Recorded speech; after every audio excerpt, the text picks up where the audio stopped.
you want to do a slate? Actually, you probably do the slate. Oh. Terrible. Hi everyone, we are here today with Lacey Blonde and Peter. You don't even know my name. Peter You don't even know Crumb. my name. My name's Gianna, also known as G-Dog G-Money. I'm 21. My name is Lacey. I am not 21. So you're 21, I am not 21. And we're going to do... So my name's Peter. We'll get to you in hi. a second. We're going to have people in between those years each episode. So our first one is going to have a 22-year-old. And that's Peter. How old am I? 22. I'm 22, okay. You are 22 for the next however long this podcast is. These are all lies. You can trust nothing here. We couldn't find a 22-year-old, so Peter stepped in, right? Yeah. Because he's a bro. Sorry my parents didn't have sex a couple years earlier. Today we are starting off with our first podcast. Let's Hey. go. It is called 7 Things You're Doing That Are Ruining Your 20s. Yeah. So me being 21, her being 29. Mm-hmm. Lie. It's true. Are you He's actually 22. I don't know. How old are you? That's No. not true. He's not 22. He's not 22 and I'm not 29. No. He's not 22 and she is 29. It's very confusing. I'm not. Try to keep up. This Cool. first topic is Surrounding yourself with the wrong people. what you're doing that's ruining your 20s. I printed out some articles over here. A little So- misprepared. I think she's like us. She's like the person in class back in high school who like Teacher's pet. yeah, she brought in like her homework plus everybody else's homework. I wrote down one thing I wanted to talk about in I the wrote some stuff room on 5 my minutes phone. ago when I came up with it. Super prepared. I mean, You're who writes so stuff prepared. anymore? You got phones, you know. I know, right? You know, that's Print another stuff out topic anymore. we have. Oh, How great. people who are on their phones are Technology is ruining us. pretty much stupider. Stupider. 'Cause that is definitely a word, guys. So wait, why pick this topic? Why do you think this Why is... did you pick this topic? I feel like that's on you. Oh, yeah. Step it up. I'm just kidding. Within the year, like within the time span of your high school career and your college career, so probably about like 16 to 25 or something like that. Those are really the years that you really are influenced by, like really easily by, you know, whether it be people or things or social media, whatever. You don't know, you're unstable about what you're doing in your future and your identity and who you are, and you're still trying to figure out who you are. And so it's really easy to get influenced by people. So I think that, you know, especially in your 20s is a time when whoever you're with, like, you need to be conscious about who you are surrounding yourself with, because that can kind of guide you the right or wrong way, you know, which, so, Yeah. And I think even past, like, the idea of, like, you know, a good way or a wrong way, but more even to, like, a more successful way. Yeah. Or, Yeah, like, exactly. a less successful way, I Right. think is even, like, interesting. Yeah, and to go off that too, because I actually had this exact conversation with a friend yesterday, and I was listening to another podcast that talked about what the most like intelligent base of people that was liking a Facebook page. So the Facebook page was actually Curly Fries. Shout out Curly Fries.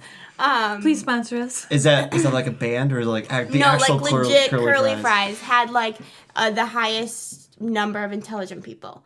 And so they did this study on it, and they're like, is it just that intelligent people like curly fries? Is that what's happening? Okay. But what they figured out is they traced back to who made it, and they figured out that like people surround themselves with like people. So someone from Harvard made this, and all of his friends were smart because he surrounded himself with smart people.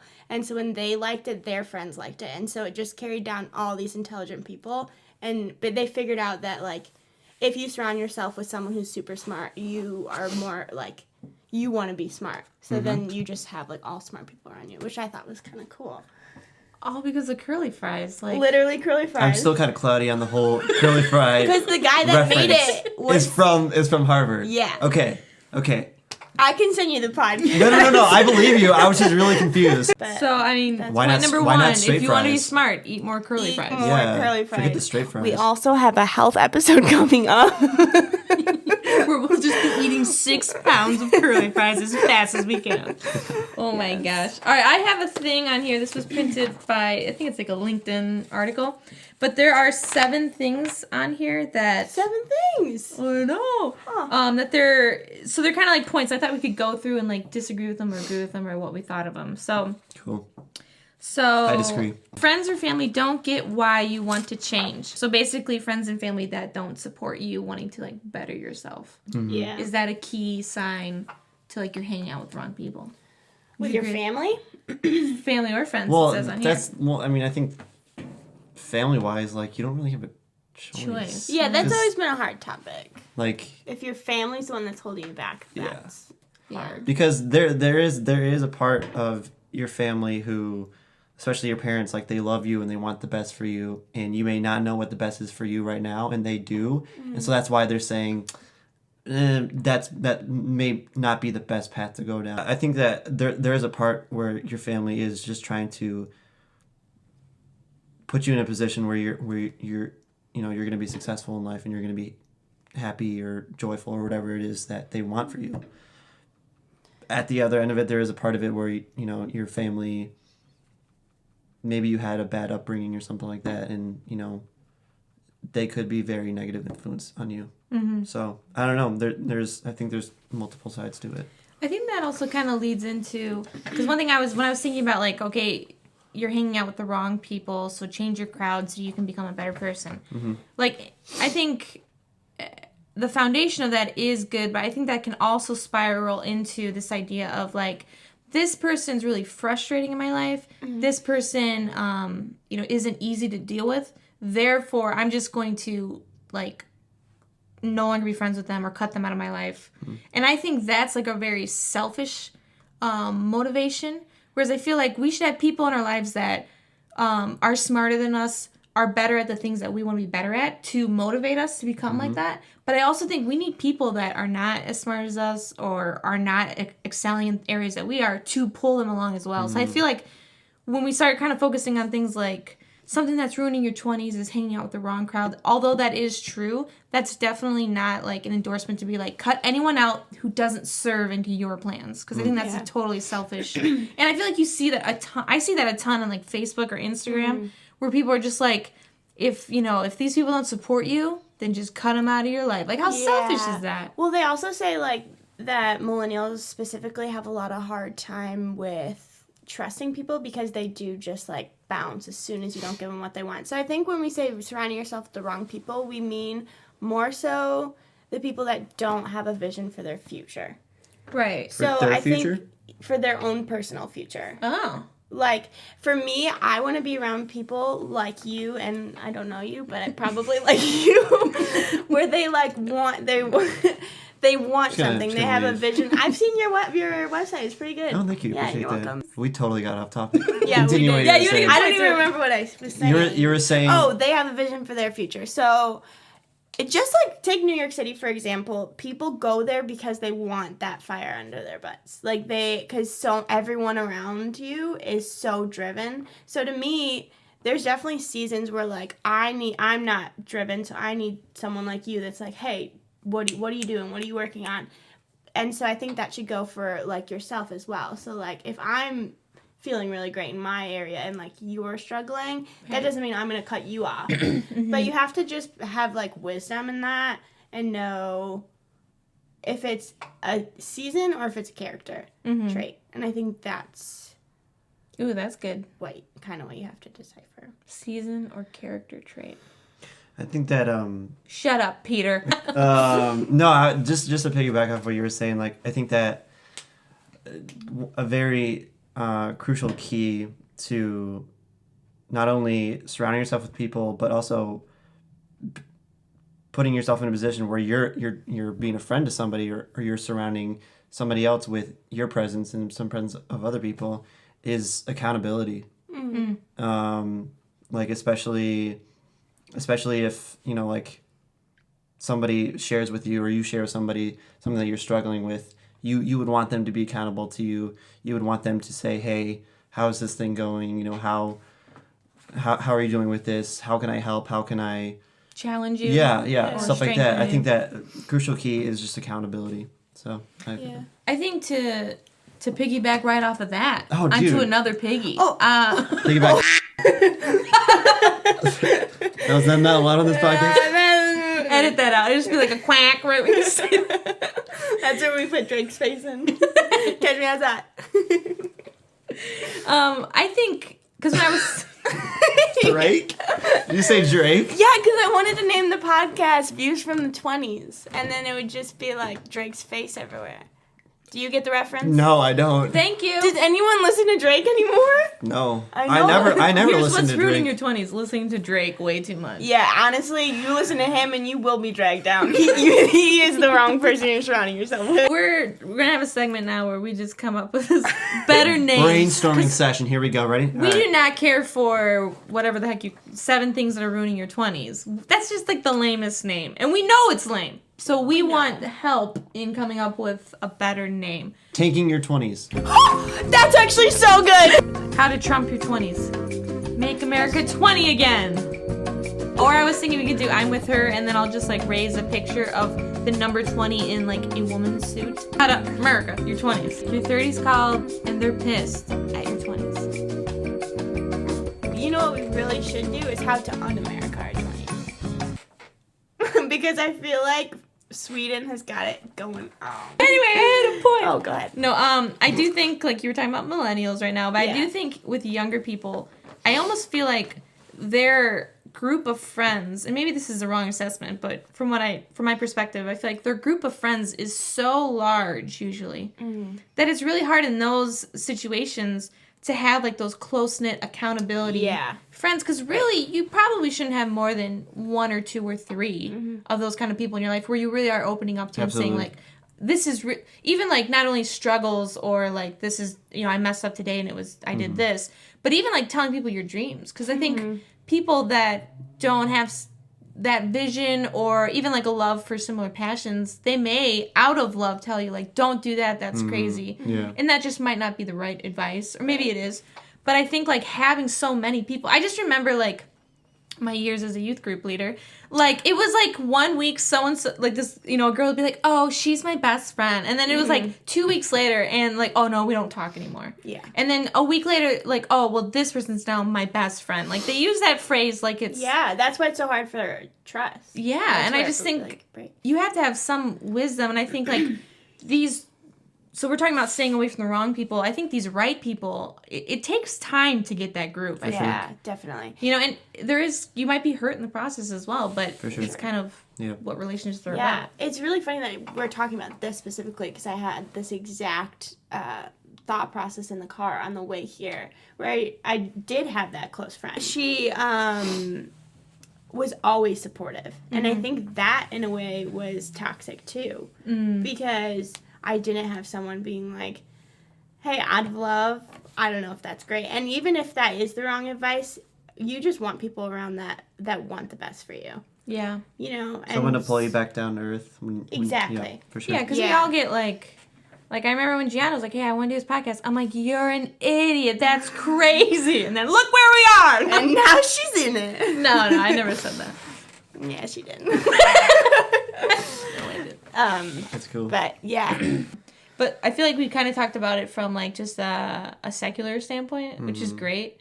But I think there's also the biblical side of it. When you asked me to like think of some things to talk about, I automatically went to scripture with it. And I was looking in Proverbs, otherwise pronounced Proverbs. One of the scriptures was Proverbs 27:17. It says, as iron sharpens iron, so a friend sharpens a friend. And basically what I got of it is kind of like, you know, it kind of goes back to the whole accountability thing where when you have people in your life who really care for you and really want to see you succeed, they're not going to be afraid to say what they need to say, you know, because sometimes if you hang around with the wrong crowd, or you hang around with people who are negatively influencing you, they're gonna spare your feelings. They're gonna not be honest with you, and they're gonna say, "Oh yeah, that's great. You should do that," and when it probably isn't a good idea. No, I think that's really good. I think two things that popped out to me with you saying that is like, I think a good way to gauge if the group of people that, to find out if the group of people that you're around, a good way to gauge it, if they're good people to hang around or maybe not the right crowd, is how comfortable is it? And if it's just too comfortable, then they are the people that are not, doing the real talk and bringing up things that you can grow in. Because there's all of us have things we can grow in. Yeah. And also, too, like, how are they challenging you? It's kind of a similar thing, but I think if there's just no challenge in that relationship, then it's not making you better. Either one of you.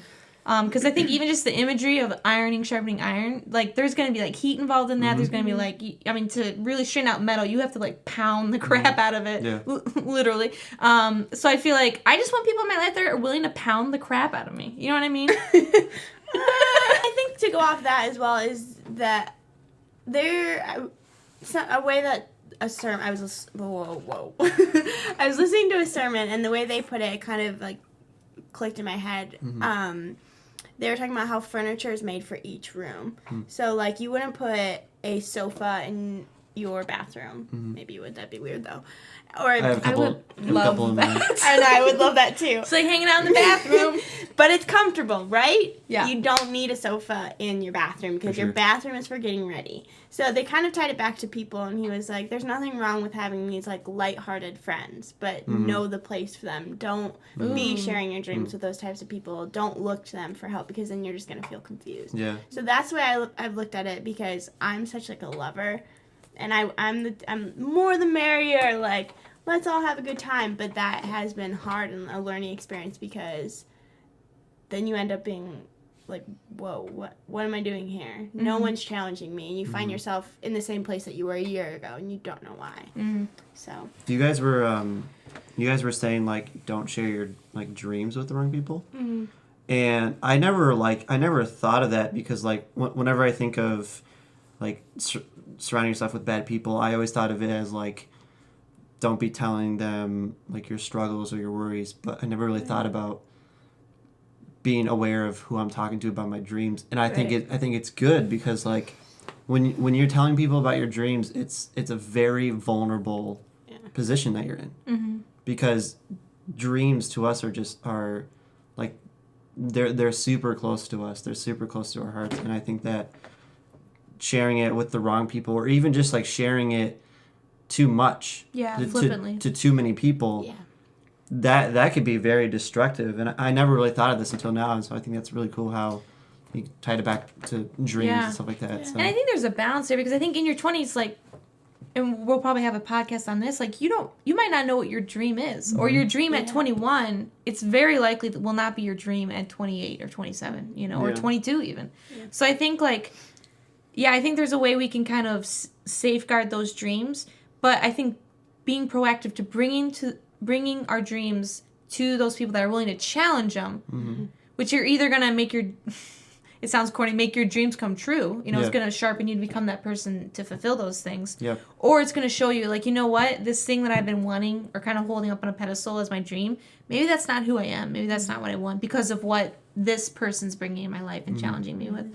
So, I think it's really crucial. And I think a lot of times, too, you can know you're hanging out with the wrong people if, when you do bring up your dreams, maybe this person is a close friend and you think this feels like right in the relationship to talk about my dreams, and if they just completely belittle it and completely, like, regardless of any sort of your regardless of your emotions or feelings, just completely bashes it.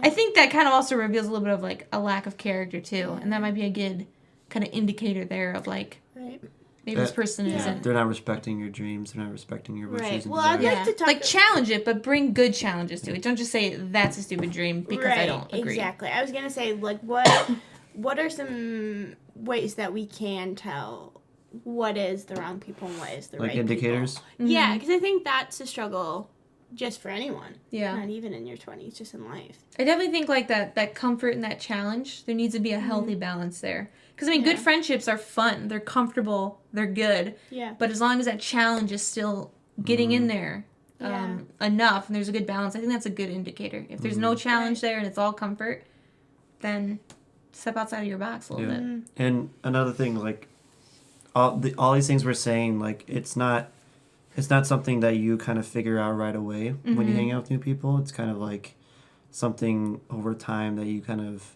have to make a decision on, and really, really try to indicate whether they're going to be people who, will invest in you and will invest time and energy into you. So I don't think it's something that happens right away. Yeah. So. And I think the perspective that we've been looking at it tonight is the group of people that I'm surrounding myself with. But I think a really good question is to ask ourselves is, am I that friend to someone? Am I the one who's willing to sharpen the iron and have those uncomfortable conversations because I really do care about this person? Right. Or am I that person that just shoots down a dream because I don't understand it or I don't believe in it or I don't get it, but I'm not providing any sort of constructive criticism? Yeah. So I think if we want those people in our lives, I think one of the easiest steps is to become that person. That's good. And that might draw those types of people, just like that's true. Yeah, exactly. We do want to draw the right people in. I think also something that I always look for is when I'm leaving a conversation, how I feel. If I feel exhausted, I don't think that's the right. I don't think you should feel exhausted. You can feel challenged or lifted up, but I don't think you should walk away feeling like, oh, especially maybe consistently too. Yeah, I think for sure. There's definitely seasons where it's harder, but if you're walking away day after day with them and just being like, oh, taken out of me, I have to rebuild myself up, that's a bad sign. Red flag, for sure. And I think one last thought that I had too is I think just even having grace for those people that are around us, because they might be growing and becoming the person that they're meant to be. So, I mean, friends are not going to get it right all the time. So I think if you have that one conversation, you come out and you're exhausted and you felt like, they completely tore you down and it was just a terrible conversation. That's definitely not enough reason just to be like, I'm cutting this person out. Exactly. There probably needs to be a consistency in the things that we're talking about to really kind of vindicate, maybe kind of questioning, is this the right kind of group or people that I want to be surrounding myself with? But I think we should also just have grace for that, Yeah, definitely. Don't do that, Peter. Okay, so something that I was kind of throwing around my brain was once we do know that someone is the wrong person or someone that we don't necessarily want to be around with, why do we put it off? And I think something for me is definitely afraid of being alone. I think that's something that a lot of people struggle with because we keep these people around even though we probably deep down know this isn't a good relationship because we don't want to go through that season of really working through our issues. Yeah. And we just kind of cover it up with this artificial. Yeah, I think, too, that's a really hard thing for especially new Christians. I think that revelation of just kind of the comfortable people that they've been associating with, that realization that they might need to separate themselves from that, just even for, like, to protect them in different areas. Right. I think it's a huge difficulty to do that because, like, people don't want to be alone. People don't want to, not have friends. But I think sometimes we're called to those seasons where we do separate ourselves. And, like, I think there's a trusting in the Lord that He'll provide, like, those people that are willing to sharpen us and to challenge us and to encourage us and to love us and to, like, kind of pull us along when we need that as well. So, but I think that's a huge thing. I think it's just that fear of, I think, too, like, when you're in your 20s, you're still trying to figure out who you are. And it's really hard to have that conversation with someone. Just tell them, like, I don't want to be friends anymore. Usually we don't have it, right? We just, like, stop texting that person, right? And then eventually just delete them off Facebook. So that pretty much sums it up. Be sure to delete all your Facebook friends. That's my regular voice. I would not have you on the podcast if that was your regular voice. It actually is my regular voice. This is me trying to cover it up. You can't button that. The continuity. Oh, yeah. I know. I was just playing with it. Wait, the continuity, what? Like if we cut this and put it in the beginning. Yeah, and then your button's buttoned. Who cares? Oh, they care. I care. If they haven't figured out that there's no edits? yeah, that there's continuity. It's literally gonna be like, yeah. What? This is not all taped live? All right, God, button your can button, you man. imagine? Button your button. Think you better than me? Mind your button. What is that from? Button your butt. That's not what they say, but they're Who's like, like- mind your business. Just mind your business. Fresh Prince of Bel-Air. Don't Yeah. put any of this in there. Love it. I just said that. Back up. Oh yeah, Carlton. Back up. Yeah. He's trying to teach her how to fight. Mind your business. That's all. Just mind your business. I always wanted a Will Smith in my life. I know. Yeah. That's, you're surrounding yourself with the right people if their name is Will Smith and it's the early 90s Yeah. and they're teaching you how to fight in your bedroom. Thanks for tuning in to the first video in our 7-part series, and we will see you next time. I'm Gianna, I'm Lacey. And I'm Peter. and you're watching Friends. Now you have to include Friends. Oh, I will.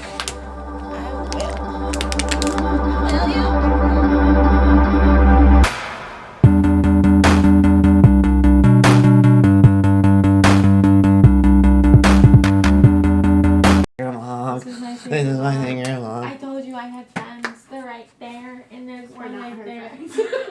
Rainbows. I paid you already, and you said he would be my friend. Oh, guys, we're still recording.